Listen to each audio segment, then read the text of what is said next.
From LinkedIn News, I'm Leah Smart, host of Everyday Better, an award-winning podcast dedicated to personal development. Join me every week for captivating stories and research to find more fulfillment in your work and personal life. Listen to Everyday Better on the LinkedIn Podcast Network, Apple Podcasts, or wherever you get your podcasts.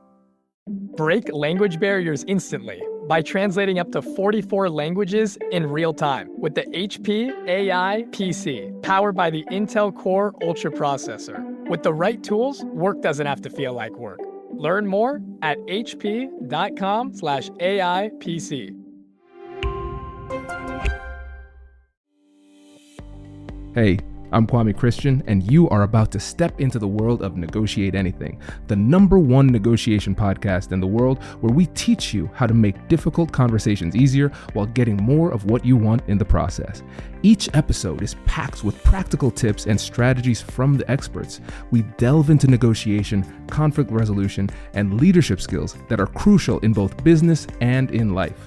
Whether you're closing a deal, managing a team, or navigating personal relationships, Negotiate Anything provides you with the tools you need to succeed. Our conversations are real, relatable, and most importantly, rooted in practicality.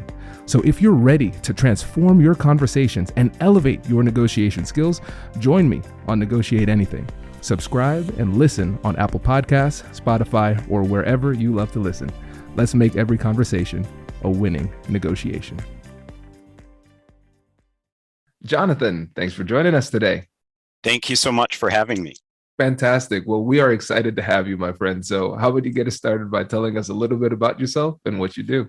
Sure, I'd be happy to. My name is Jonathan Lacey, and I think the best way for me to frame my background is through the lens of what you do at ANI, which is applying the foundations of negotiation to any difficult conversation in life and business. And I think difficult conversations require that we connect with people in some real or meaningful way. And so this theme of interpersonal skills has woven its way through my background. My undergraduate degree is from a leadership school, West Point. And after that, I was an Army officer, and I excelled at interpersonal skills. After the Army, I sold pharmaceuticals. Again, a field where you try to influence human behavior through your contact with another person. Worked briefly for a member of Congress, and then I got my main career, which was becoming a FBI special agent. Did that for just under 22 years. And in that job, you certainly deal with a lot of people on a lot of different levels, and I can talk more about that in detail a little bit later. But through the arc of that career, I found myself being asked to take part in conversations that were increasingly challenging and complex, and really honed my negotiation skills.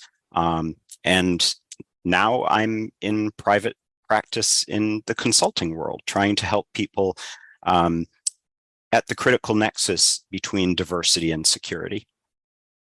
This is great. And listeners, you see, my friends are very humble, right? He said he went to a leadership school called West Point. This is great. Listen, this is incredible. So you have a background in, as an FBI special agent, worked for somebody on Congress, and you have a background in sales as well. Could we get a more perfect guest for this podcast? So I appreciate you taking some time with us today, Jonathan. This is exciting. It's absolutely my pleasure. I love your podcast, and it's a pleasure to be a part of it. I'm honored. Definitely. Oh man, this is great. Well, listen, this is your career is fascinating for a number of different reasons. We went through what led you to this point, but I want you to give a little bit more detail about your consulting firm, because you are tackling a really interesting challenge. It's a combination of expertise that aligns perfectly with your experience, but I haven't seen out there in the world as frequently as I realize that I need to see it. So tell the listeners about the unique angle of your consulting firm. Absolutely. So what we say is that we are at the critical juncture between diversity and security. And at that intersection point, some potentially, in the best of circumstances, potentially traumatic results can happen if people are not operating under a DEI informed methodology. And so we are diversity, equity, and inclusion and security consulting company. We help people become safer in a physical security standpoint without compromising the psychological safety of their neighbors, their customers, and people who just happen to pass by their organization. Yeah, this is great, and it's so interesting because as we were talking before, it became really obvious how necessary this is. And I've heard before that one of the hallmarks of a brilliant idea is that it seems obvious in hindsight. So kudos, you checked off that brilliance checkbox there, because it's important. Because like you said, we want people to be physically safe. We need to have security in order for people to feel safe. But at the same time, we need to be mindful of the psychological safety of the community members that are being protected by law enforcement. And with what you're doing, you're focusing not only on police officers in general, but also private security as well. And can you paint the picture for the listeners, the distinction between private security and police officers who are employed by like city government, state government, those type of things? Because I don't think many people are very clear on what that is. Absolutely. And so police officers, generally speaking, have more diversity training than private security. Many private security workers have no diversity training whatsoever. What's interesting is that many police officers migrate to the private security realm after they retire. I'm one who did that. After I retired, I worked for a security nonprofit organization. And one truism of law enforcement is that it has, generally speaking, across the board, has a diversity problem with respect to its ranks not adequately representing the demographics of the communities that it serves. Now, there are exceptions to this, but it is generally the case. And so because people migrate after retirement from law enforcement to private security, many times we see a corresponding absence of diversity in the private security world. And, again, I work with corporations as well that don't want to incur liability as a result of a security guard taking action on their behalf that causes trauma or injures or kills a member of the public or a customer or a visitor. Yep, that makes a lot of sense. And let's put this in perspective for the listeners too, because I want to make sure that we're giving them practical tools. And I want to be able to paint the picture for them of the value of the type of work that you're doing. Because I think what would be helpful is if we think about those core skills that might be lacking in the industry and paint a picture of what could happen that would be a good outcome versus what could happen which could be a bad outcome without those trainings. Can you give a couple of examples? Yeah, definitely. I think if we go back to where we started, that communication is essentially about establishing a meaningful connection between two or more people. And so that connection, in my opinion, is a key part of the whole field of diversity, equity, and inclusion. And what I mean by that is if we have empathy for the person we're dealing with, let's say I work at a house of worship and I'm an usher, and somebody walks in who looks like they may not necessarily belong in that congregation. They don't look like the rest of the people.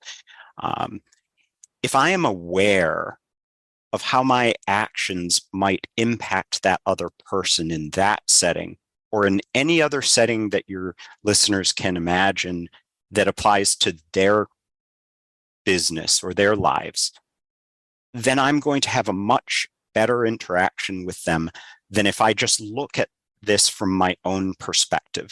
And I think the first aspect of communication at a high level is to understand where the other person is coming from. And you automatically are going to have a better result than if you just consider your own goals and your own perspective. And I think, another aspect of that's really critically important is to actively listen to the other person. We can learn a lot by just asking an opening question and letting the other person talk.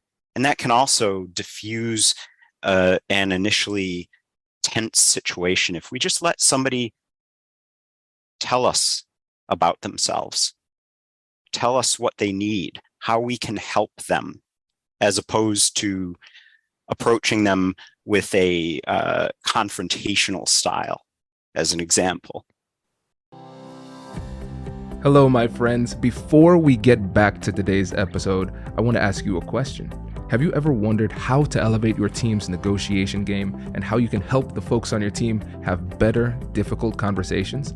At the American Negotiation Institute, we offer transformative keynotes and workshops tailored to empower professionals with top-tier negotiation and conflict resolution skills.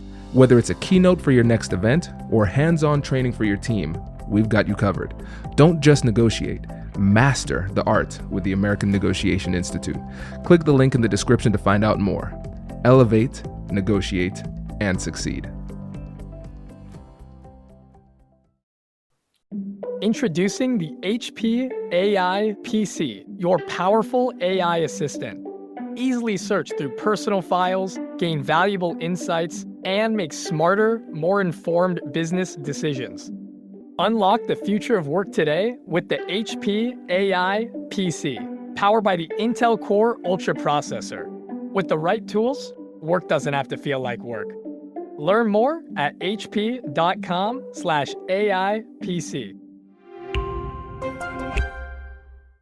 This is good. Very, very helpful. Because essentially, if you have a better understanding of diversity, equity, and inclusion, then it helps you to empathize at a higher level because you're better able to see things from somebody else's perspective.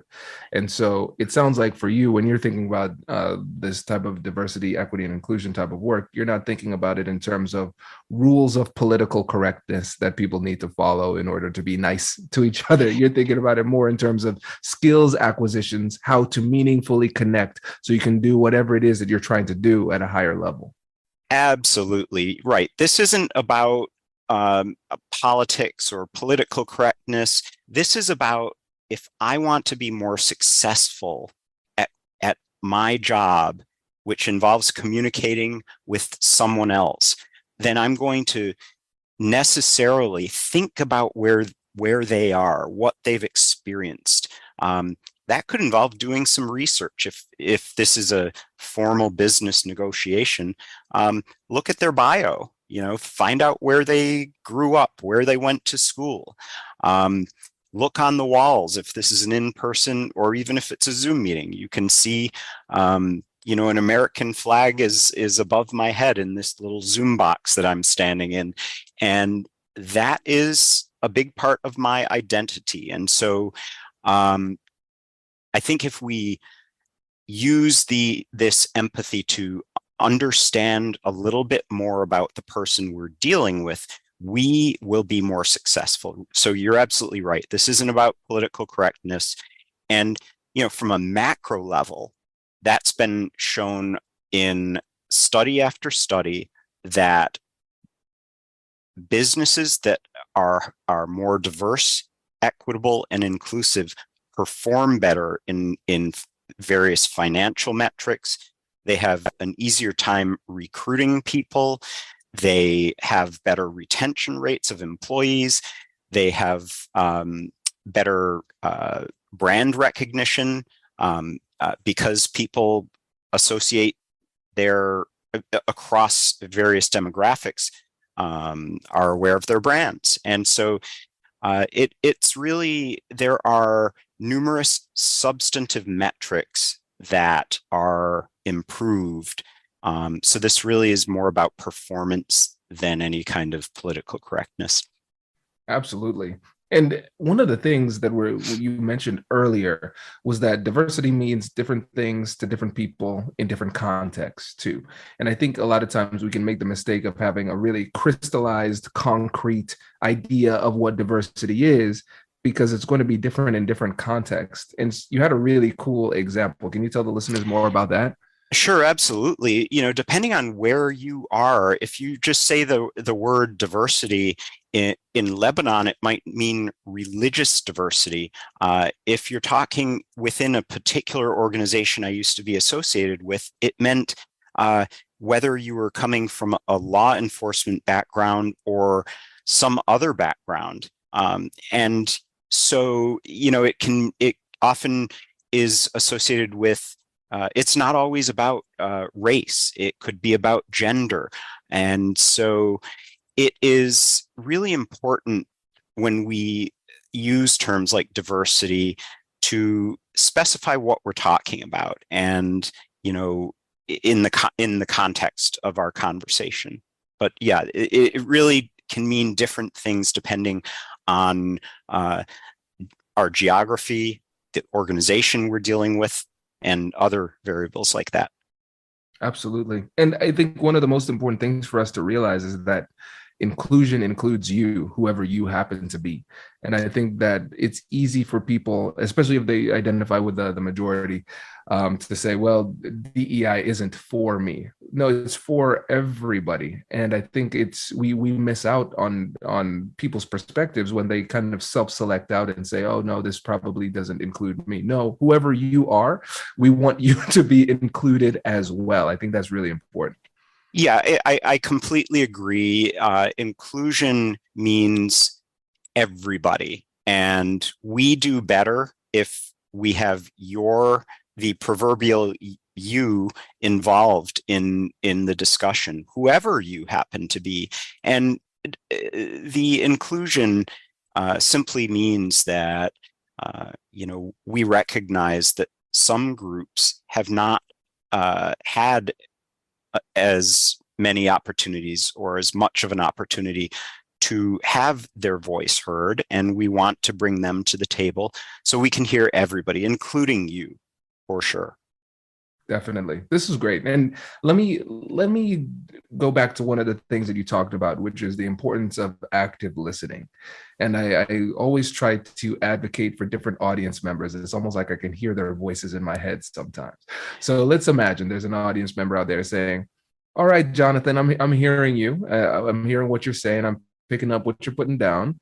But I have a question, because in these law enforcement types of situations, or a situation where it might be a security guard analyzing a circumstance. Let's use the exact same example that you gave. Let's say it's a private security officer who is tasked with protecting a religious organization. And then they see somebody who stands out. It's like, you don't look like everybody else who's here. So that triggers a little bit of curiosity, which I think is a good tenet for somebody who is in that position. Now they approach the person and have a conversation. They want to make them feel safe, as you suggested. How do they balance making the person feel safe while still doing their job of protecting and serving, while being respectful and giving the conversation enough time as well? That's a great question. I was on a panel recently where we discussed this very topic, and a person who happened to be a person of color who attended a house of worship where she was the only person of color, she and her family, went into a house of worship and had an experience that was less than ideal. And she was asked that very question. So this comes from somebody who experienced that exact situation.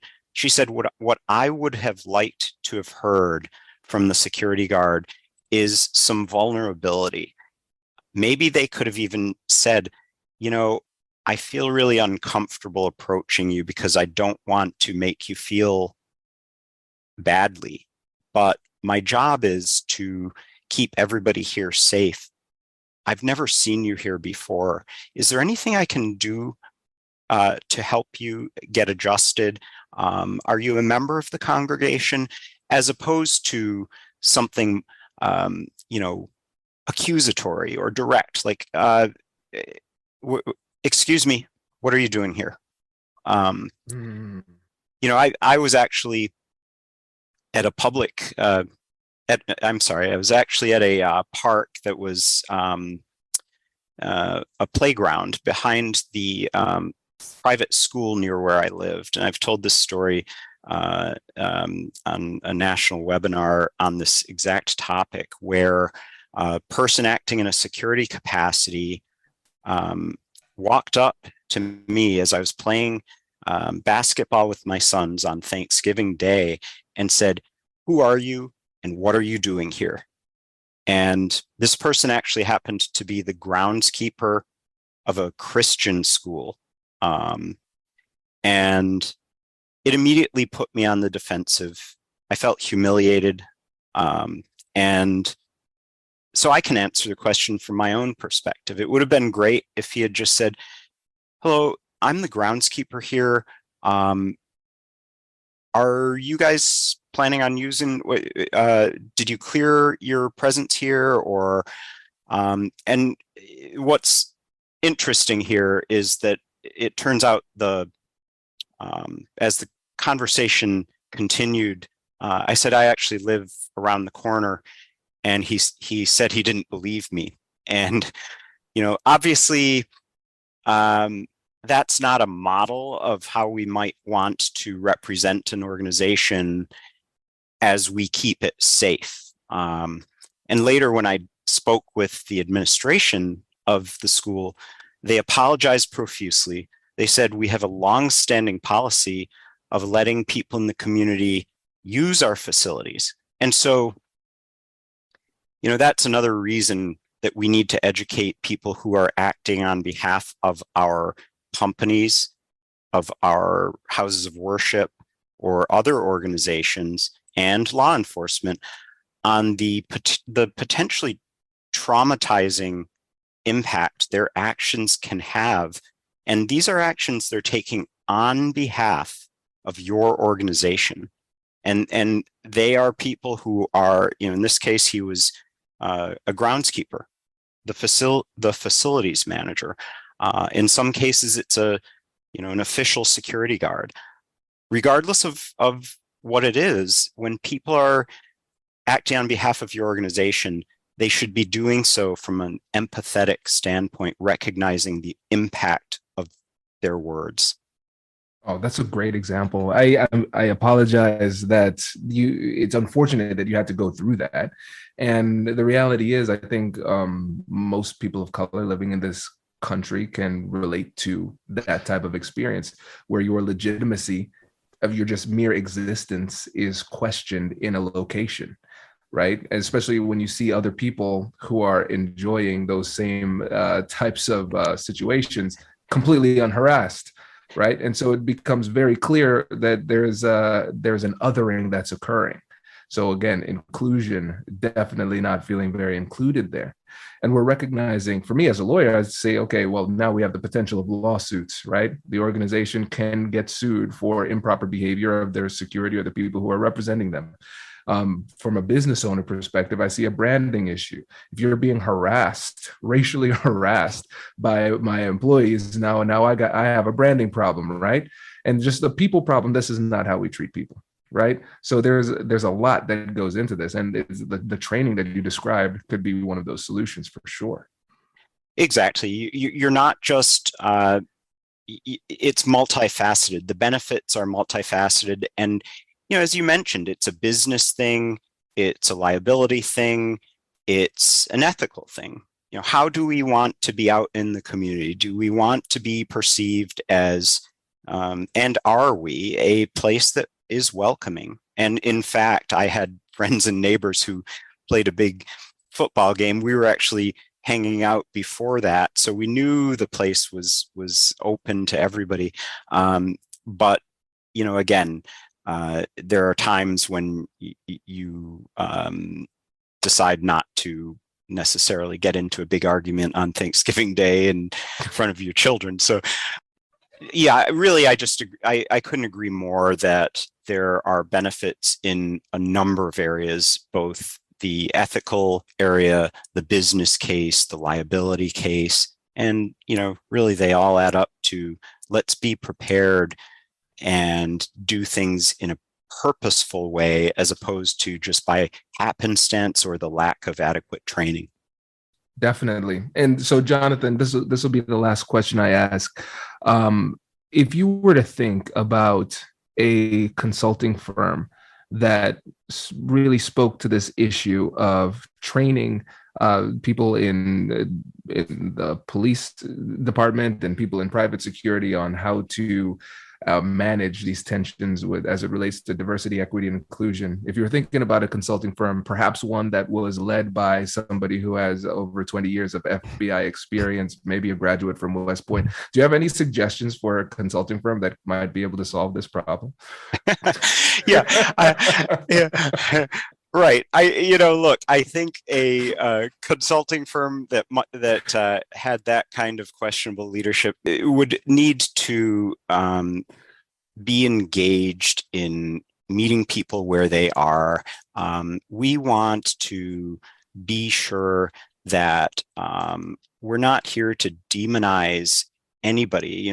You mentioned if somebody happens to be a member of the majority and they're just not sure about this DEI stuff, I'm here to say that you are part of the solution. We need you, and we in the DEI community are appealing to you because we need your support in hearing the other voices that have great ideas and supporting those people, because a lot of times the critical element here in DEI, like I said, is understanding that the exact same set of circumstances can impact two different people differently based on their lived experience.